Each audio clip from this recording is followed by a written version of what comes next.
All right, sounds good. Thank you very much, Damien. This is the first conference that I'm speaking at. I'm not at all nervous, but it'll be fine. It'll be fine.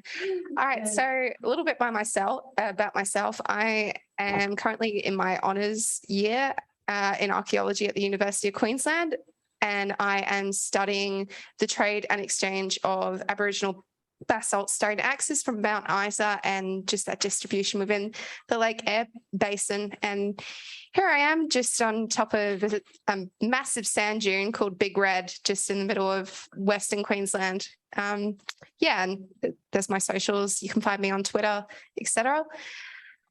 Okay, first things first, just because I thought it would be a good idea, I'd like to speak a little bit and do an acknowledgement of country. So today, Damien and I are speaking to you from the lovely Brisbane, also known as Meanjin. I would therefore like to acknowledge the traditional owners on which the University of Queensland is situated that belong to the Turrbal and Yagara peoples, and I pay my respects to their elders past and present.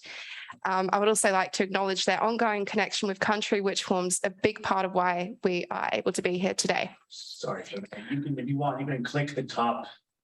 And minimize it? Yeah, hide or the one. Yeah. Gotcha. All right, perfect. Okay, so a little bit of background about this research. So essentially, while researching for my honours thesis, I came across some articles on eBay. They were stone axes from Mount Isa, evidently, and I just came across them because I was searching, just looking at the different morphologies of these axes that my supervisor had put out to me, that they look quite distinct from Mount Isa. And, it literally only took me about 2 or 3 clicks on Google Images to suddenly be connected with a listing on eBay. They weren't edge ground axes, which is what I'm primarily focusing on, but they were provenance to Mount Isa, so it was very disturbing.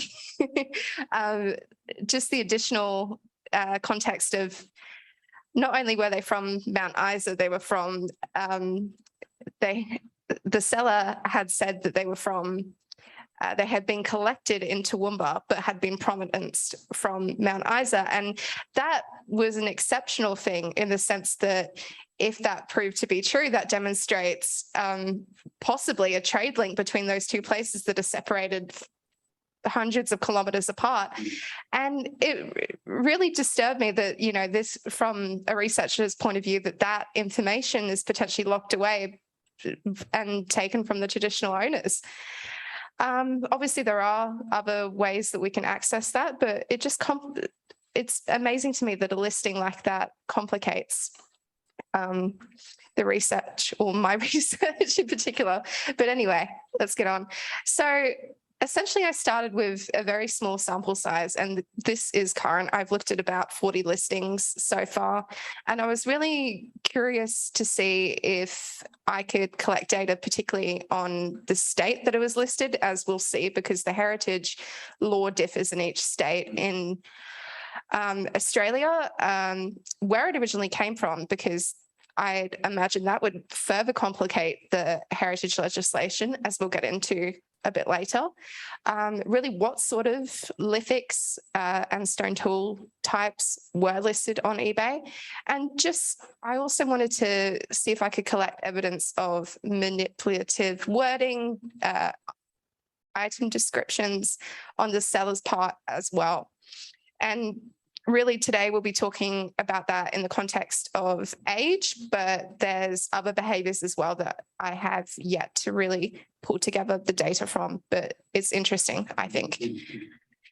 Anyway, here we go. Here's the overview of what we're talking about. I just covered that, but yeah, we'll be starting off with the legality of selling and exporting Australian artefacts on eBay, focusing on the legal protections there. Then we'll be looking at eBay's policy, because I think that is important to consider in terms of how they not prosecute, but enforce their own policy as well. And then we'll finish it off today by just briefly looking at some of the practices of eBay's artifact merchants. Yeah, as always, it's a work in progress. So these are preliminary conclusions and are subject to change.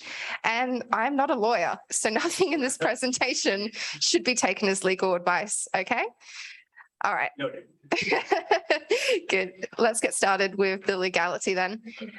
So the first thing you really need to know about the Australian laws related to heritage. Oh, I don't know. The host has disabled participant screen sharing. Technical difficulty. It's all right. I guess we're forbidden from educating you on the legality. eBay did it. We'll blame eBay. Yeah. Okay. Yeah, there we go. Thank you so much, Damien. No worries. All right. So in terms of the umbrella, we have laws at the national level, the state level and the local, but really we'll be focusing on the national and taking a look in particular at the Protection of Movable Cultural Heritage Act, because I think it really codifies whether or not artifacts can be sold and moved internationally, exported, sorry. And then we'll be looking at the state laws and how they apply individually, whether or not there are protections on the sale and movement of these artifacts. But yeah, that's mainly what we'll be looking at today. Just to start with, discussing the international export of artifacts, we have here the Protection of Movable Culture Heritage Act 1986. This essentially regulates the movement and export of heritage objects. Regulation of movement is based on these two classifications. And really, in terms of stone tools, I would assume that they are classified as Class B objects, because as we see on this next slide, archaeology falls under a Class B in that you need a permit in order to export it internationally. This is interesting for a couple of reasons, and it ties into eBay's policy in that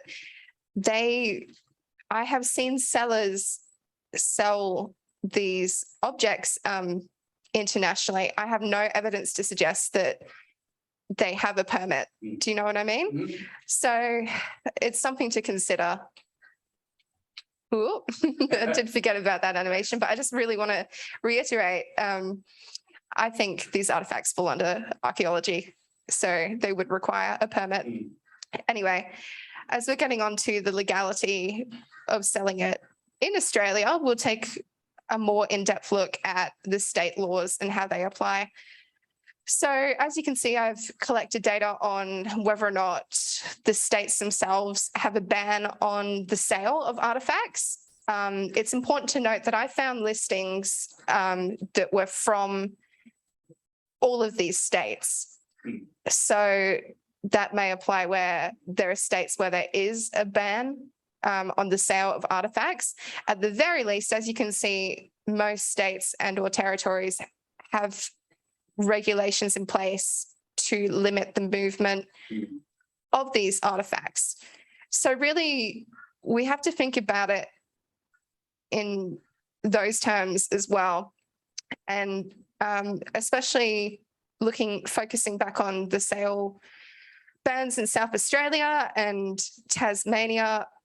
I found listings from South Australia and or South Australian artifacts that were listed in other countries, states as well. So it really becomes complicated then, because you can see the pattern of trafficking and movement. It's a multi link chain in some cases. And I would wonder how the legality applies in those terms as well.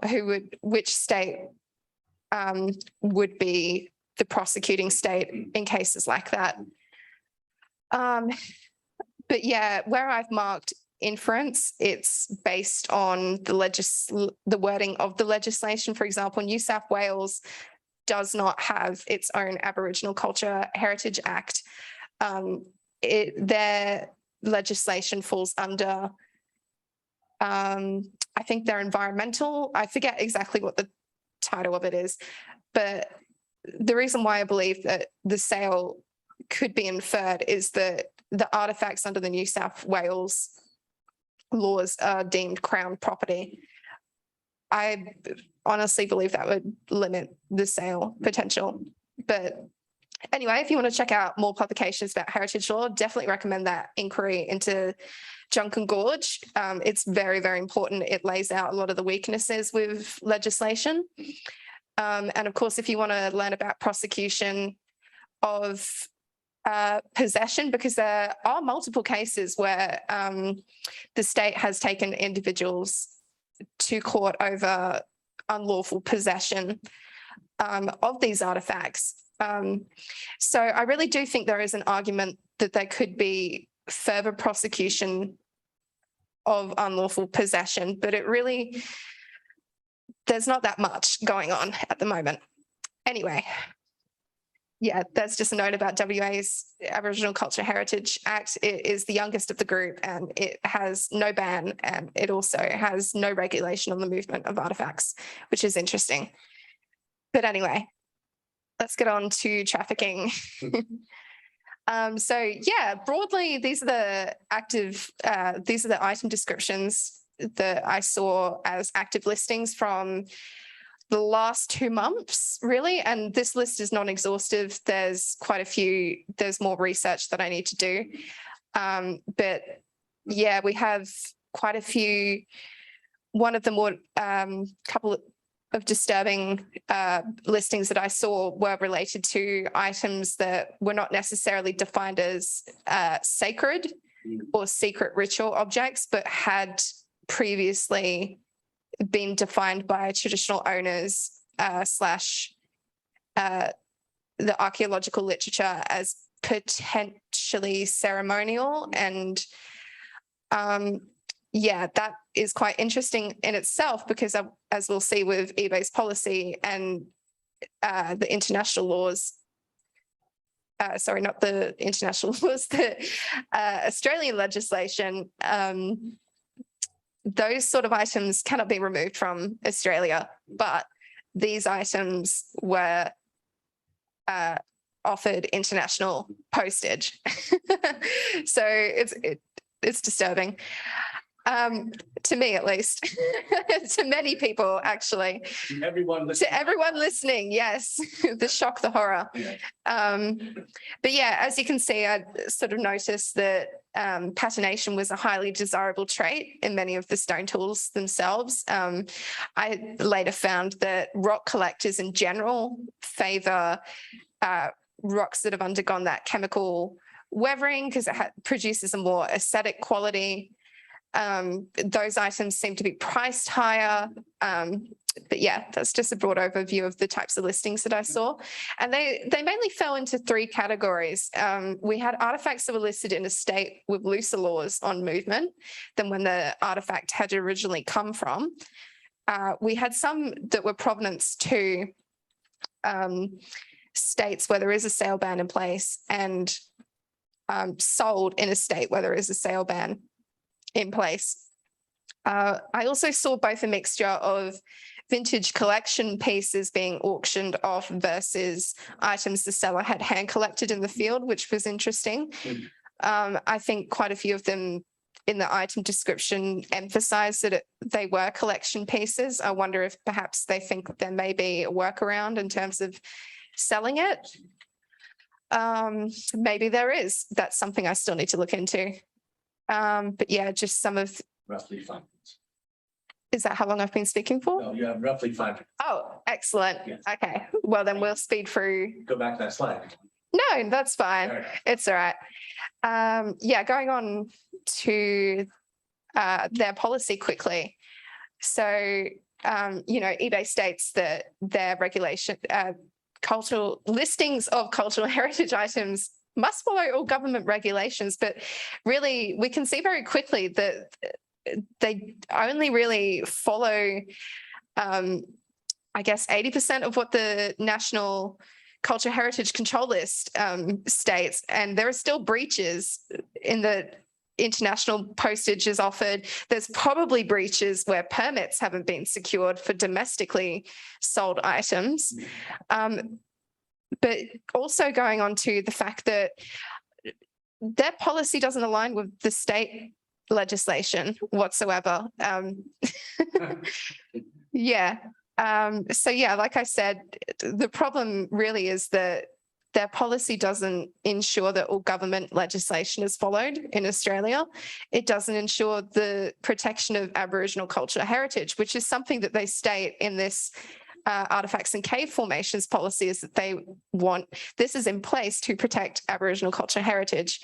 Anyway, it's implied that sellers can sell artifacts as long as they sell them within Australia.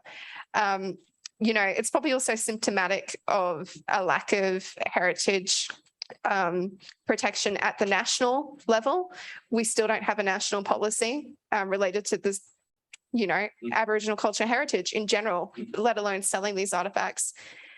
But yeah, I'm just going to quickly go through this. eBay does not take responsibility for this either, of course. So, you know, sellers are left to be responsible for ensuring their own transactions are lawful. It looks like they do have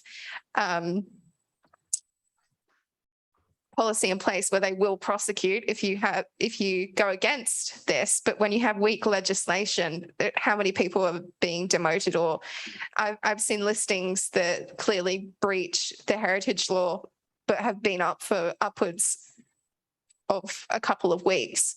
So, and I don't know how effective reporting is, because the first listing I saw, I did report and it's still up there. So anyway, let's get on to the practices of these artifact sellers. And really, I focused on the age of the objects, and that came down to one thing, really. This is a case study from one seller who was really focused on the patina, or the chemical weathering, the discoloration on the lithics themselves, suggesting a numerical age. So patina. I saw over and over again by the seller. I think I might have seen multiple sellers doing this, but honestly, I can't remember. What's important is, once again, patina. Yeah. So basically, archaeologists have taken three main approaches to trying to chronometrically date this. All of them have their own problems. I don't have time to go into it, but please have a look at the literature. Just, you know, search varnish chronometric dating. But essentially, all of what they agree on is that you can sort of say it's old if there's a lot of patina, but even then there's so many variables that can speed up the process. I know in the Mojave Desert, it only takes about 50 years to end up with a stone tool that looks heavily patinated. And in terms of how this can be applied to this listing, this person is suggesting that he can say for sure that these artifacts are 19th, 20th century based on the patination. That just simply isn't true. But anyway, I think we're going to wind up here. Yeah, these are my future goals. And basically that translates to more research into the market, because really what I've spoken about today is just the tip of the iceberg. And I'm sure as you'll hear from other speakers today from Australia who will be talking about other platforms where this is going on with different classes of artifacts, you will see that the problem is widespread in Australia as well. But anyway, thank you very much for listening to me.